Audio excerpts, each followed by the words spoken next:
भैया जी, फैक्ट्री में बैटरीज कैसे बनती है और ये बैटरीज काम कैसे करती है, मतलब ये इलेक्ट्रिसिटी कैसे प्रोवाइड कराती है, जानेंगे इसी वीडियो में। तो आज की वीडियो को बिना किसी इंट्रो के स्टार्ट करते हैं। दोस्तों, सबसे पहले इन बैटरीज के प्लेट सेक्शन को बनाया जाता है और प्लेट सेक्शन ही बैटरी को चलाने में मदद करती है।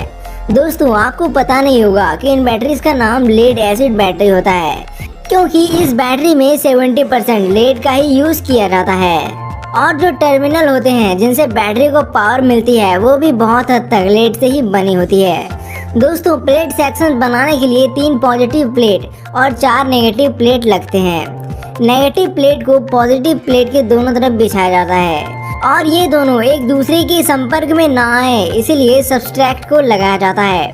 दोस्तों, सबस्ट्रैक्ट पॉजिटिव और नेगेटिव प्लेट के बीच में शॉर्ट सर्किट होने से बचाता है। इनके साथ ही एक प्लेट सेक्शन बनाने के लिए 2 टर्मिनल्स भी लगते हैं और ये टर्मिनल्स भी लेड से ही बने होते हैं। आपने कई सारी बैटरीज में देखा होगा कि टर्मिनल्स बनाने के लिए लेड की जगह ब्रास और कॉपर का भी इस्तेमाल किया जाता है। इन सभी चीजों को मिलाकर एक फ्लैट सेक्शन बनता है और एक लेड एसिड बैटरी को बनाने के लिए टोटल 6 प्लेट सेक्शन लगी होती है। सबसे पहले इन प्लेट सेक्शन को रेडी कर लिया जाता है ताकि इन्हें आगे बैटरी बनाने के लिए इस्तेमाल में लाया जा सके। एक पॉजिटिव और नेगेटिव प्लेट को बनाने के लिए क्या क्या प्रोसेस होता है। पॉजिटिव प्लेट बनाने के लिए नॉर्मल मेटल को लेड ऑक्साइड में डुबाकर इलेक्ट्रोलाइसिस के जरिए मेटल की कोटिंग कर दी जाती है, जिससे लेड उस मेटल की चारों तरफ जमा हो जाता है।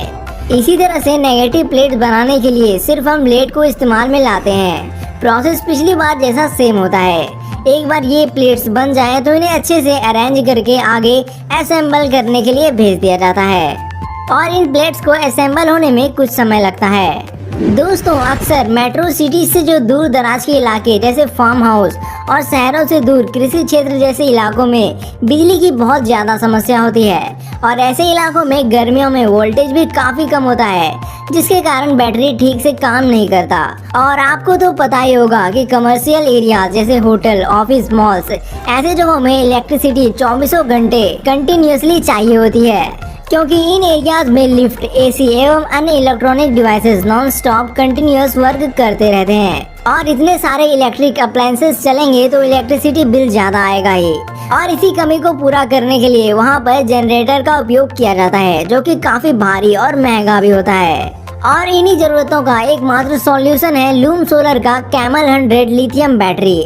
ये बैटरी आपके 4 ट्रेडिशनल बैटरी के बराबर है, जिसका फायदा आपको हर तरह से मिलेगा, चाहे वो लेस एरिया हो, लेस वेट हो या 0 मेंटेनेंस। और सबसे बड़ी बात, आप इस बैटरी से एसी भी चला सकते हो। साथ ही ये लिथियम बैटरी IoT बेस्ड है और ये बैटरी 30 मिनट में 50% चार्ज हो जाती है और बैटरी एफिशिएंसी 98 to 100% है। सबसे बड़ी बात, लूम सोलर एक इंडियन स्टार्टअप कंपनी है और ये क्वालिटी प्रोडक्ट प्रोवाइड कराने में विश्वास रखती है। साथ ही यह बैटरी आपको 3 साल की वारंटी भी देती है और इस बैटरी की लाइफ लगभग 10 साल है।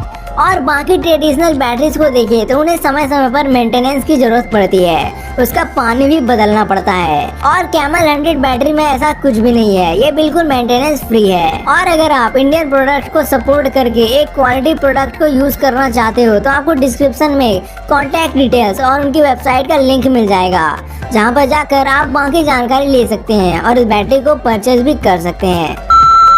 दोस्तों, पहले जो हमारी बैटरी तैयार हो रही थी, अब इसके प्लेट्स असेंबल हो चुके हैं। अब इसके बाद बारी आती है बैटरी के कंटेनर्स को बनाने की। और ये बैटरी का कंटेनर 2 तरह की चीजों से बनता है। एक है PP यानी पॉलीप्रोपिलीन और दूसरा है PPC यानी पॉलीप्रोपिलीन क्लोराइड। एक बार जब बैटरी का कंटेनर बन जाए तो इसके ऊपर के हिस्से को भी बना दिया जाता है। इसके बाद जो प्लेट सेक्शन बनाई गई थी, उन्हें एक एक करके ध्यान से बैटरी कंटेनर्स में डाल दिया जाता है। एक बार यह प्लेट सेक्शन अच्छे से फिट हो जाए तो फिर इन्हें हीट देकर फिक्स कर दिया जाता है ताकि ये अपनी जगह से ना हिले। पूरी तरह से मोल्डिंग हो जाने के बाद अब बारी आती है बैटरी के फिनिशिंग की।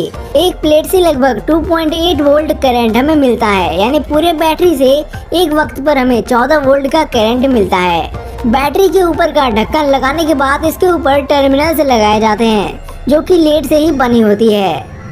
अब बैटरी रेडी होने के बाद इनके कंटेनर्स की लीकेज की जांच की जाती है और एंड में बैटरी को पावर दी जाती है, जिसके लिए इन्हें सीरीज में लगाकर सीनियम कनेक्टिंग वायर से जोड़ दिया जाता है और बाद में पावर देकर इनकी फाइनल टेस्टिंग की जाती है। दोस्तों, एक बैटरी को काम करने के लिए 70% पानी और 30% सल्फ्यूरिक एसिड लगता है, जिसके बाद हमारी बैटरी इलेक्ट्रिसिटी प्रोवाइड करने के लिए तैयार हो जाती है। तो चलिए अब हम देख लेते हैं कि ये बैटरीज आखिर काम कैसे करती है और इलेक्ट्रिसिटी कैसे प्रोवाइड कराती है। दोस्तों, जैसे कि मैंने बताया था कि बैटरी में लेड और लेड ऑक्साइड के प्लेट्स लगे होते हैं और इन्हीं से ये बैटरीज वर्क करते हैं। तो यहाँ पर लेड ऑक्साइड पॉजिटिव टर्मिनल का काम करता है और लेड नेगेटिव टर्मिनल का।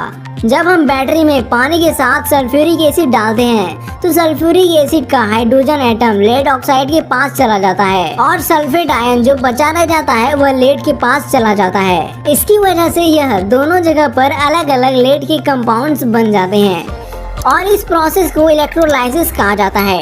इसकी वजह से दोनों टर्मिनल्स पर इलेक्ट्रॉन अनबैलेंस हो जाते हैं और इसी रिएक्शन को बैलेंस करने के लिए पॉजिटिव टर्मिनल से इलेक्ट्रॉन नेगेटिव टर्मिनल पर चले जाते हैं। और आपको तो पता ही होगा कि इलेक्ट्रॉन का एक जगह से दूसरी जगह पर जाना यानी मूव करना ही इलेक्ट्रिसिटी को पैदा करता है और इस तरह से लेड एसिड बैटरी वर्क करती है। तो आज की वीडियो में इतना ही। उम्मीद करता हूँ आपको वीडियो अच्छी लगी होगी। अगली वीडियो आपको कौन सी टॉपिक पर चाहिए हमें कमेंट करके जरूर बताएं। और इस वीडियो को बनाने में हमें काफी एफर्ट लगी है, इसलिए इस वीडियो को एक लाइक जरूर कर दें।